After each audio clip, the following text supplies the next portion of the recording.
Greetings. I can't breathe. I can't breathe. George Floyd's last words, but they didn't die with him. They're still being heard, echoing all across this nation.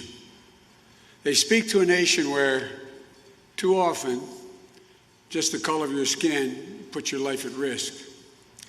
They speak to a nation where more than 100,000 people have lost their lives to the virus and 40 million have filed for unemployment, with a disproportionate number of those deaths and job losses concentrated in Black and brown communities.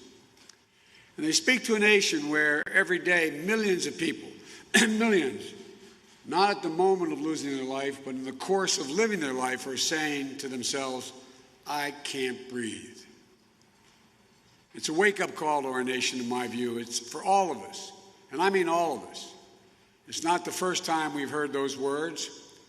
They're the same words we heard from Eric Garner when his life was taken away 6 years ago. But it's time to listen to those words, to try to understand them, to respond to them, respond with action. A country is crying out for leadership. Leadership that can unite us, leadership that brings us together, leadership that can recognize pain and deep grief of communities that have had a knee on their neck for a long time. There's no place for violence, no place for looting or destroying property or burning churches or destroying businesses, many of them built by the very people of color who for the first time in their lives are beginning to realize their dreams and build wealth for their families. Nor is it acceptable for our police, sworn to protect and serve all people, to escalate tension, resort to excessive violence. We need to distinguish between legitimate peaceful protests and opportunistic violent destruction. We have to be vigilant about the violence that's being done by this incumbent president to our economy and to the pursuit of justice. When peaceful protesters dispersed in order for a president from the doorstep of the people's house, the White House, using tear gas and flash grenades in order to stage a photo op in one of the most historic churches in the country, or at least in Washington, D.C.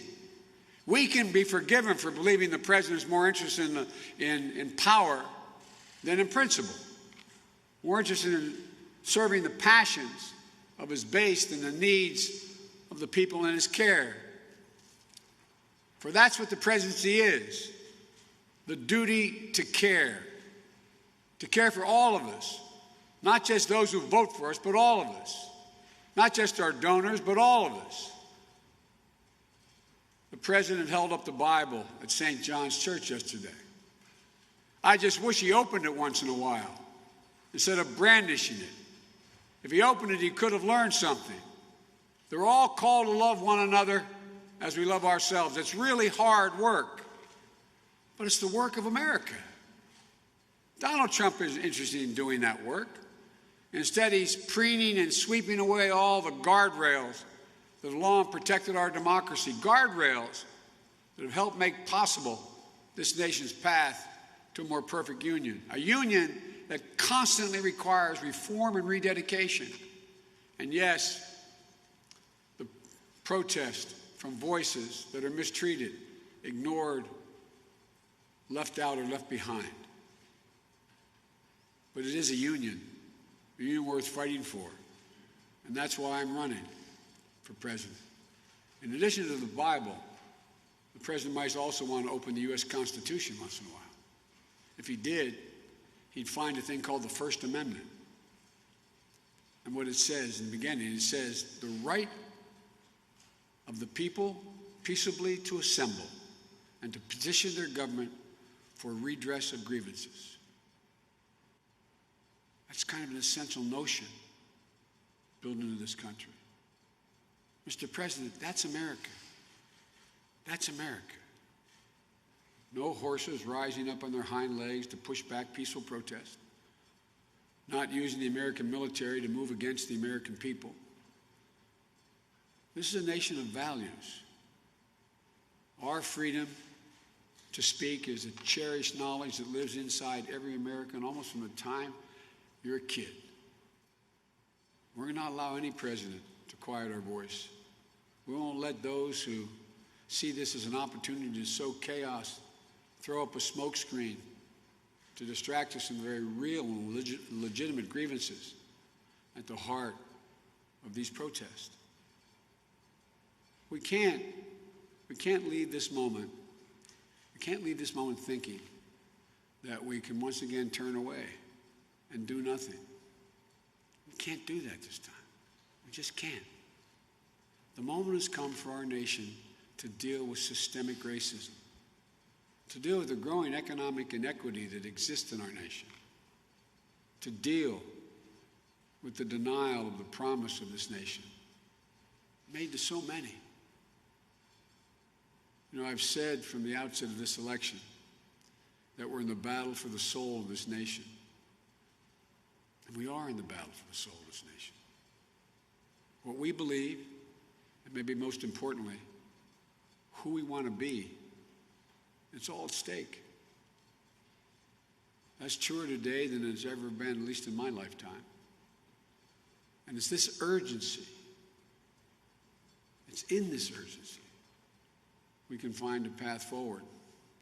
You know, the history of this nation teaches us that in some of our darkest moments of despair, we've made some of our greatest progress, some of our darkest moments. The 13th, 14th, 15th Amendments followed the Civil War. The greatest economic growth in world history grew out of the Great Depression. The Civil Rights Act of 1964 and the Voting Rights Act of 65 came in the tracks of Bull Connor's vicious dogs. To paraphrase Reverend Barber, it's the morning where we find hope. It's in the morning where we find hope when we mourn.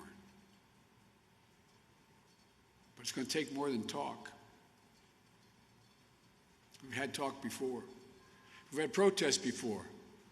But we've got to now vow to make this at least an era of action and reverse the systemic racism with a long overdue concrete changes. The action will not be completed in the first 100 days of my presidency if I'm fortunate enough to be elected, or even in my entire term.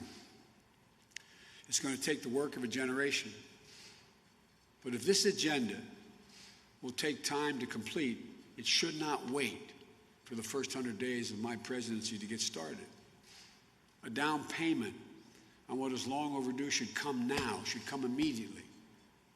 I call on the Congress to act this month on measures that will be the first step in this direction, starting with real police reform. Congressman Jeffries has a bill to outlaw chokeholds. Congress should put it on the president's desk in the next few days.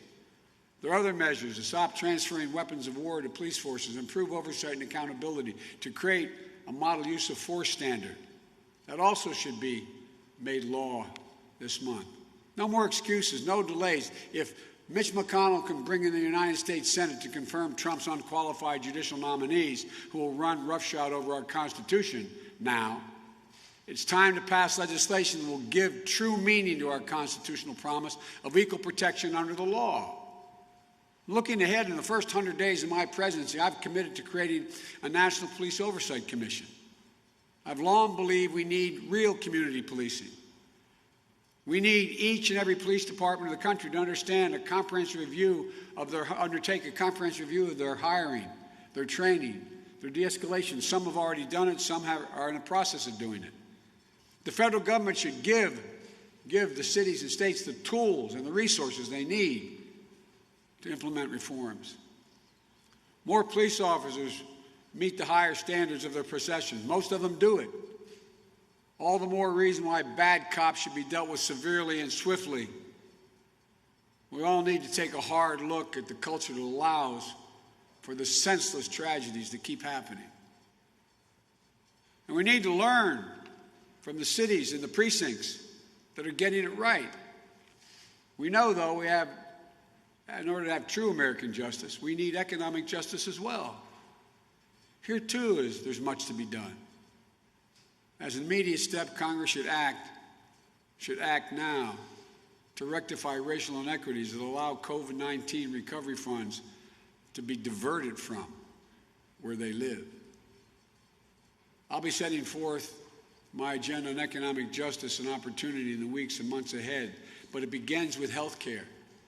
Health care should be a right, not a privilege. And the quickest route to universal coverage in this country is to expand on Obamacare. We could do it, we should do it.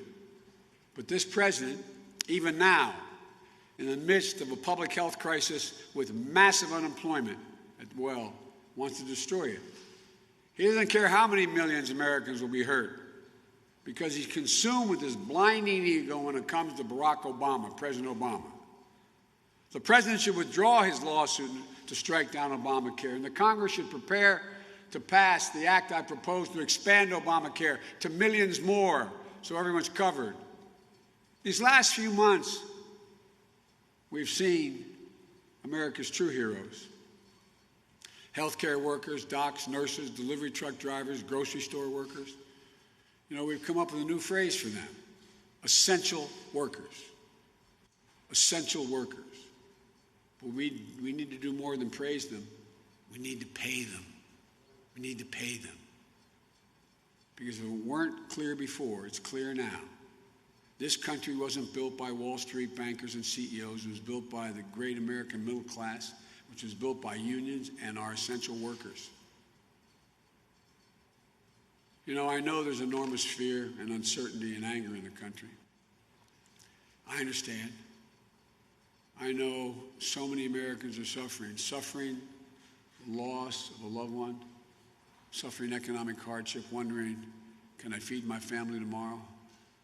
What's going to happen?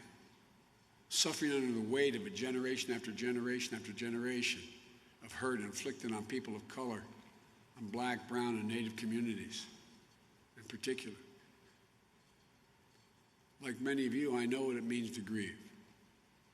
My losses are not the same as losses felt by so many, but I know what it feels like when you think you can't go on.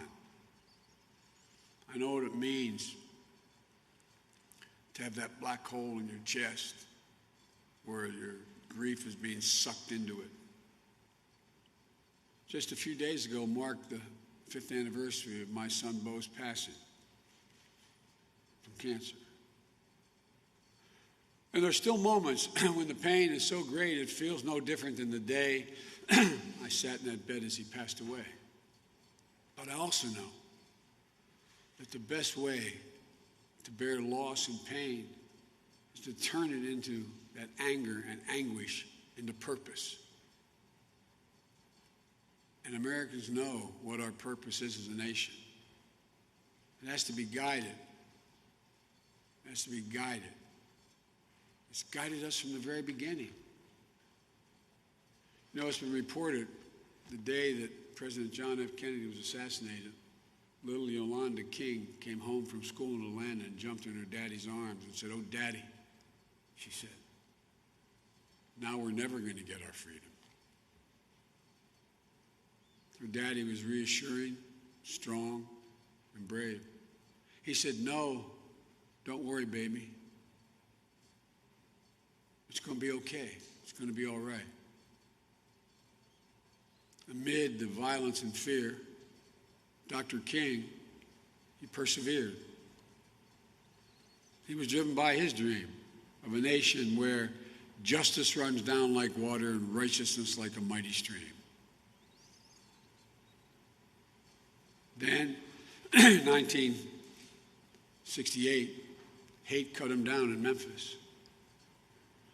A few days before Dr. King was murdered, he gave a final Sunday sermon in Washington, where he told us that though the arc of the moral universe is long, he said it bends towards justice. And we know we can bend it because we have. We have to believe that still. That's our purpose. It's been our purpose in the very beginning, to become a nation where all men and women are not only created equal, but they're treated equally. Not just created equal, but treated equally. to become a nation defined, in Dr. King's words, not only by the absence of tension, but by the presence of justice. It's not enough just to not have tension, but justice. Today in America, it's hard to keep faith that justice is at hand. I know that. You know that. The pain is raw. The pain is real. The President of the United States must be part of the solution, not the problem. But this president today is part of the problem and accelerates it. When he tweeted the words, "When the looting starts, the shooting starts," they weren't the words of a president. They were words of a racist Miami police chief in the 60s. When he tweeted that protesters, quote, would have been greeted with the most vicious dogs, when people would have been really hurt, end of quote. They weren't the words of a president. They were the kind of words Bull Connor would have used unleashing his dogs on innocent women and children. You know, the American story is a story about action and reaction. That's how history works. We can't be naive about it. I wish I could say that hate began with Donald Trump and will end with him. It didn't, and it won't. American history isn't a fairy tale with a guaranteed happy ending. The battle for the soul of this nation has been a constant push and pull for more than 240 years. A tug of war between the American ideal that we're all created equal and the harsh reality that racism has long torn us apart. The honest truth is that both elements are part of the American character. Both elements. At our best, the American ideal wins out. But it's never a rout. It's always a fight, and the battle is never fully won. But we can't ignore the truth that we're at our best when we open our hearts rather than clench our fists. Donald Trump has turned this country into a battlefield riven by old resentments and fresh fears. He thinks division helps him. His narcissism has become more important than the nation's well-being that he leads. I ask every American, I mean this from the bottom of my heart, I ask every American, look at where we are now and think anew. Is this who we are? Is this who we want to be? Is this what we want to pass on to our children and our grandchildren? Fear, anger, finger-pointing, rather than the pursuit of happiness? Incompetence and anxiety, self-absorption, selfishness? Or do we want to be the America we know we can be? The America we know in our hearts we could be and should be. Look, I look at the presidency as a very big job, and nobody will get it right every time. And I won't either. But I promise you this, I won't traffic in fear and division. I won't fan the flames of hate. I'll seek to heal the racial wounds that have long plagued our country, not use them for political gain. I'll do my job and I will take responsibility. I won't blame others. I'll never forget. I will never forget. I promise you, this job is not about me. It's about you. It's about us. It'll work not only to rebuild the nation, but to build it better than it was. We're the only nation in the world that goes through crisis and comes out better. To build a better future. That's what America does, to build a better future. We build the future. It may, in fact, be the most American thing to do, build the future. We hunger for liberty the way Harriet Tubman and Frederick Douglass did. We thirst for the vote like Susan B. Anthony and Ella Baker and John Lewis did. We strive to explore the stars, cure disease, make an imperfect union more perfect than it's been. We may come up short, but but at our best, we try. My fellow Americans, we're facing formidable enemies. They include not only the coronavirus and the terrible impact on the lives and livelihoods, but also the selfishness and fear that have loomed over our national life for the last 3 years. And I choose those words advisedly: selfishness and fear. Defeating those enemies requires us to do our duty, and that duty includes remembering who we should be. Who we should be. We should be the America of FDR and Eisenhower, of Rosa Parks and Martin Luther King Jr., of Jonas Salk and Neil Armstrong. We should be the America that cherishes life, liberty, and courage. And above all, we should be the America that cherishes each other, each and every one of us. You know, we're a nation in pain. We must not let our pain destroy us. We're a nation enraged, but we cannot let our rage consume us. We're a nation that's exhausted, but we will not allow our exhaustion to defeat us. As president, it's my commitment to all of you to lead on these issues and to listen, because I truly believe in my heart of hearts we can overcome. When we stand together, finally as one America, we'll rise stronger than we were before.